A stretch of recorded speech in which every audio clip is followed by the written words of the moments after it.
Hello students, welcome to this particular session.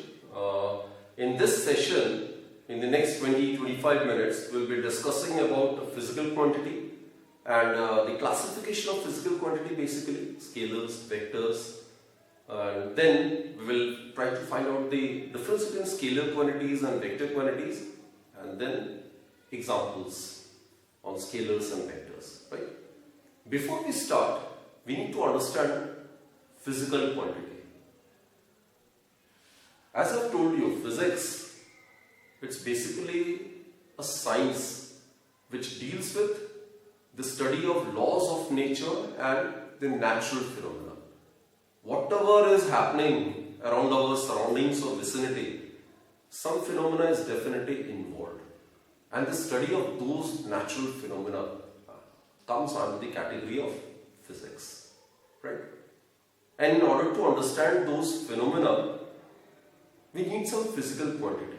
So as to have a quantitative approach, mathematical approach.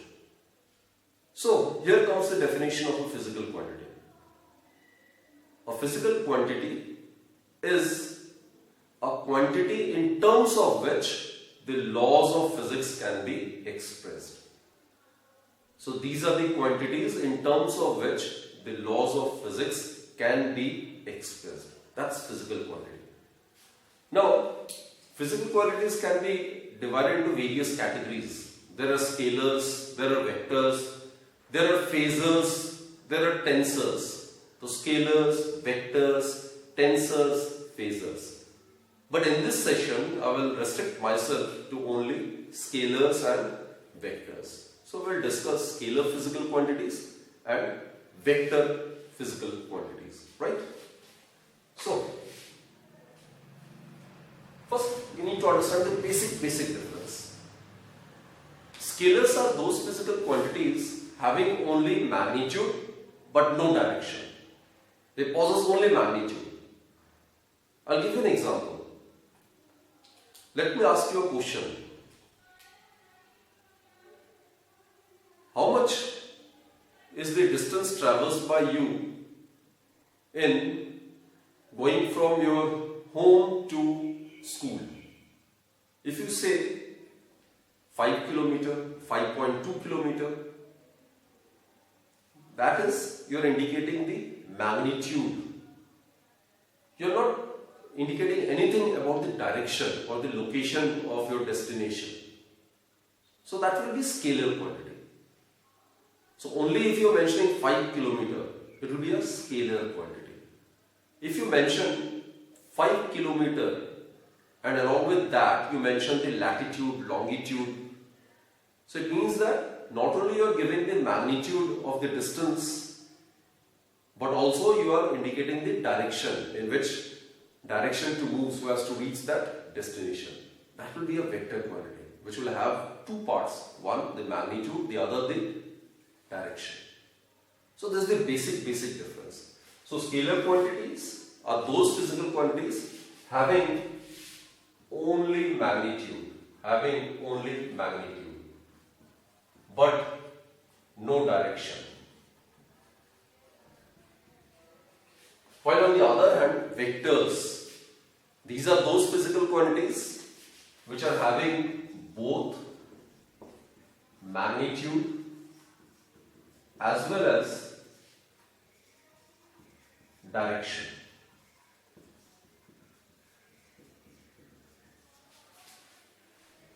So let's discuss some other examples as well. Like mass and weight. Mass is the amount of matter contained in the body.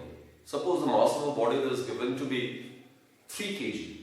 So that's the amount of substance contained. Amount, it's a numerical value. It's basically the magnitude. So mass represents only the magnitude or the quantity or the numerical value of the matter contained in the body. It is scalar quantity. While on the other hand, weight. Weight is the force exerted by the earth on that body. Right? It is actually the gravitational force. So that is weight. So it gets attracted towards the center of the earth, that is, it gets attracted in a particular direction. So there, not only the magnitude, but also it possesses direction as well. So weight must be a vector quantity. So there are various other examples. So examples are, one is just now we have discussed distance. Here it will be displacement. Distance is a scalar quantity, while displacement, having both magnitude and direction, will be a vector quantity. Then another example, speed. Over here, velocity. Then mass. It's a scalar quantity, while weight, it's a vector quantity. Work, energy, these all are the physical quantities which possess only magnitude but no direction. So they comes under this category, scalars. While here, force, acceleration,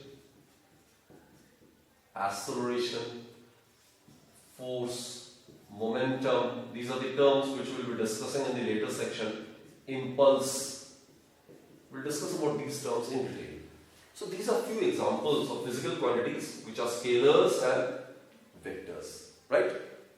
So scalars are those quantities which possess only magnitude but no direction, while vectors are those physical quantities which possess both magnitude as well as direction, right? And these are examples of scalar quantities and vector quantities. Now what we'll do is, we'll try to bring out the difference between distance and displacement. Then in the next section we'll discuss speed and velocity. So let's start with distance and displacement. Distance, you're aware of it, isn't it? Suppose a body travels from point A to point B, following any arbitrary path. The body may follow any path, right? Suppose this is A and this is B. A body moves from A to B following any path. It can be any path. It can be curved, it can be straight, or any path. This is the path followed by the body in reaching from point A to its destination, point B, right? The length of the actual path covered by the body, that is known as distance. Length of the actual path which the body follows. So I'm talking about the magnitude. So it actually tells the body how far it has moved, right? The actual path, the length of the actual path covered by the body between the two given points, that is distance. While on the other hand, displacement.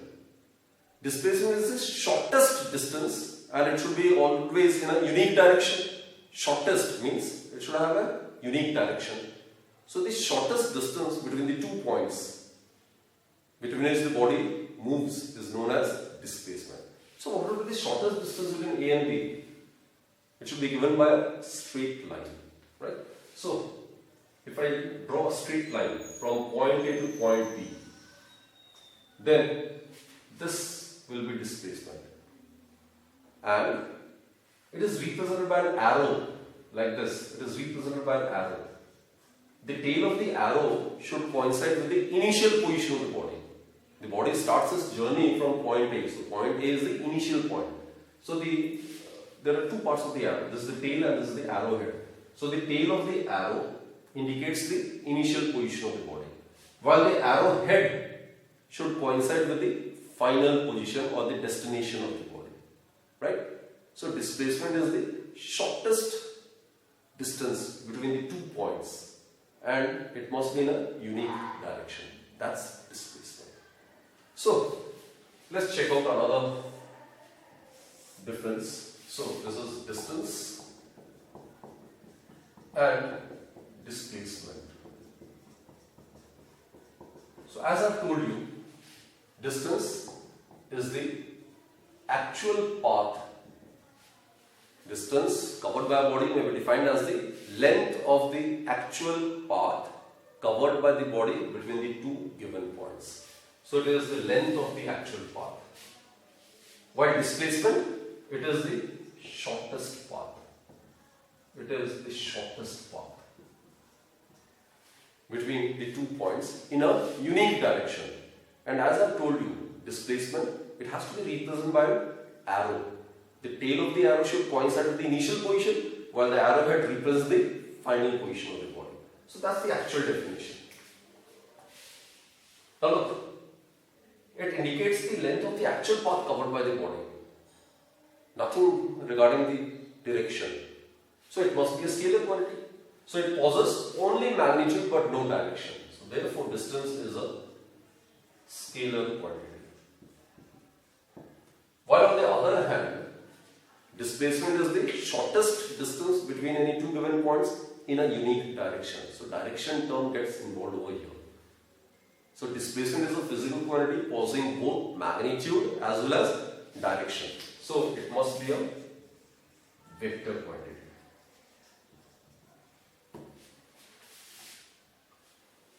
Third, distance covered by a body between any 2 points, it is always having some finite value, finite positive value. It can't be 0, it can't be negative. Why it can't be 0? Because it is in motion, so it must have covered some path.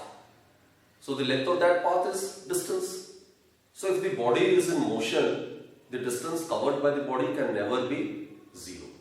It needs to be a positive finite quantity. So distance covered by a body is always positive. It can't be negative, obviously. So distance is a positive quantity. Distance is always greater than 0. When I write greater than 0, means it is positive. While on the other hand, displacement, it can be 0. It can be positive or it can be even negative. We'll discuss it. We'll discuss various examples concerning this particular concept.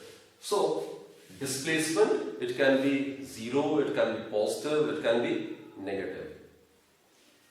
When the displacement of a body will become 0? Only when the initial position of the body coincides with the final position of the body. Now look, suppose a person moves from A to B following any path and then again he comes back from B to A. So his initial position was A and after completing the entire round trip he again comes back to point A only. So initial and final position coincides. So whenever such a scenario happens, such a scenario arises where initial point coincides with the final point or initial position of body coincides with its final position. In such a case, displacement of the body would be 0. Right? I'll give you an example where the displacement can be negative as well. Let's take this example. This is positive x-axis, this is the origin. Suppose this is 5, this is 10, this is 15, 20, 25, 30, 35. It is distance, suppose, in meters. Right? It is in meters. Let us consider this to be point A, this to be point B, and let us consider this to be point C. And this is the negative x-axis. This is the negative axis. Suppose this is minus 5. Right?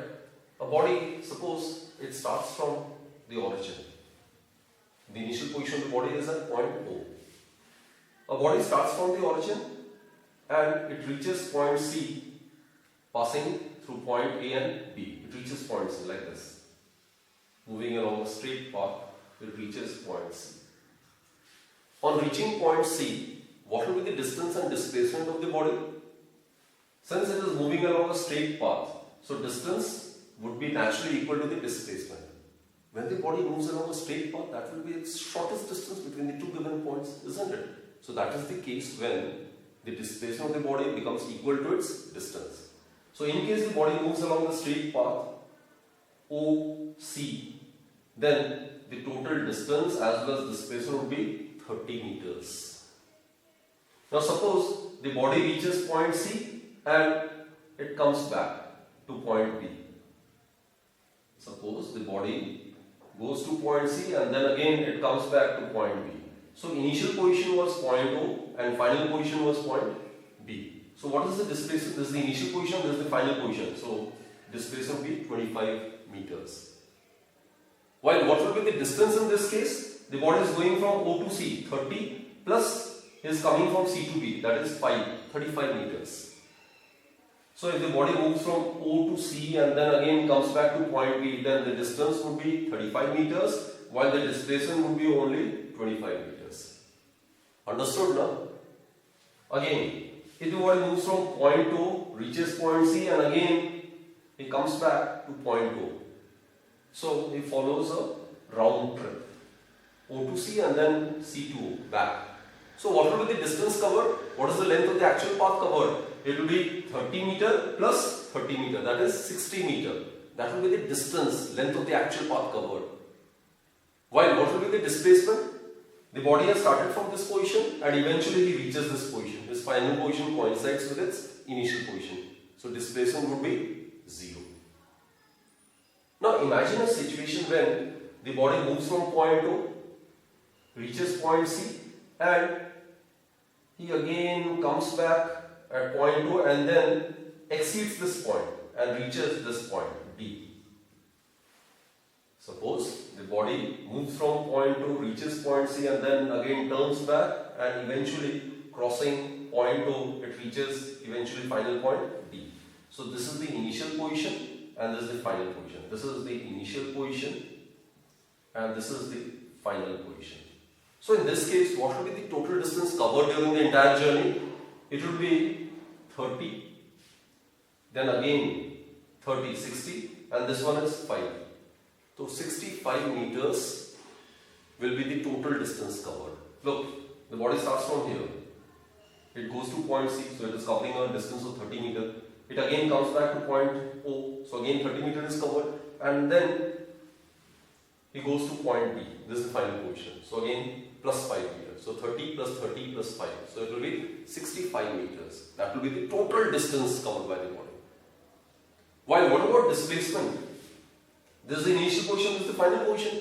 So I've told you, displacement is to be represented by an arrow whose tail must coincide with the initial position and arrowhead must coincide with the final position. So this is the displacement.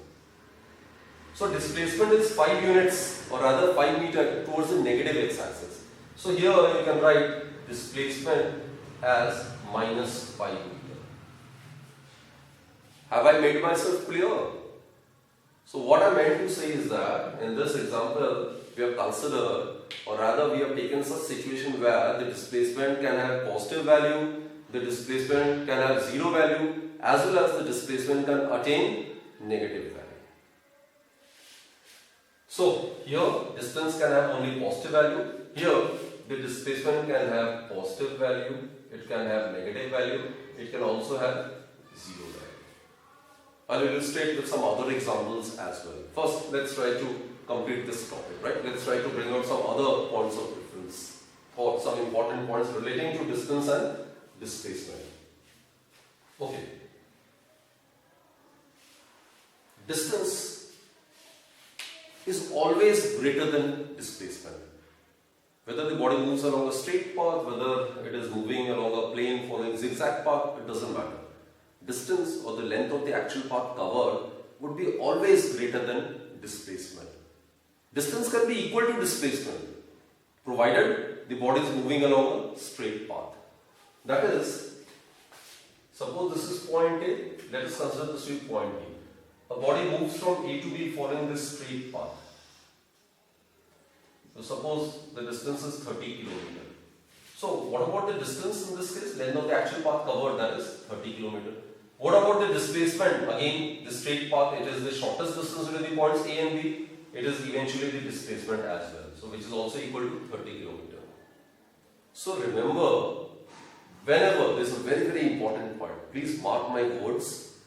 Whenever a body moves along a straight path, that is, I am talking about one-dimensional motion. So whenever a body moves along a straight path, the distance covered by the body is equal to its displacement. Now, in the same case, if the body moves from A to B following this path, okay, following this path. So naturally, this straight line would be the shortest distance, and this length of the actual path followed would be greater than this shortest path, isn't it? So in this case, distance would be naturally greater than displacement. Displacement can't be greater than distance. It is always distance which is greater than displacement. So this is a very, very important conclusion. So what you conclude is, distance is always greater than displacement. And in one-dimensional motion, it can be also equal to displacement.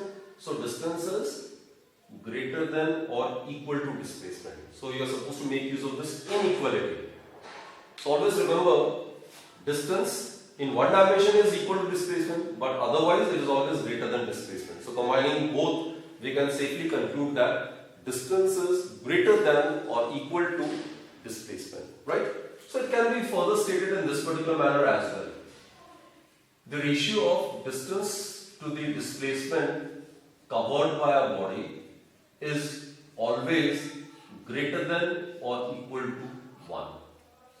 So this is a very, very important conclusion. Right? Do remember this particular statement. There is some other difference as well. Displacement, it doesn't tell us about the actual path followed by the body, isn't it? It is simply the shortest distance between the two given points. So displacement do not indicate or do not tell us regarding the actual path covered by the body. The actual path covered by the body is given by the distance in numeral form, in magnitude only. So this is essentially the basic difference between distance and displacement. In the next lecture, we will discuss some very, very interesting numericals based on distance and displacement.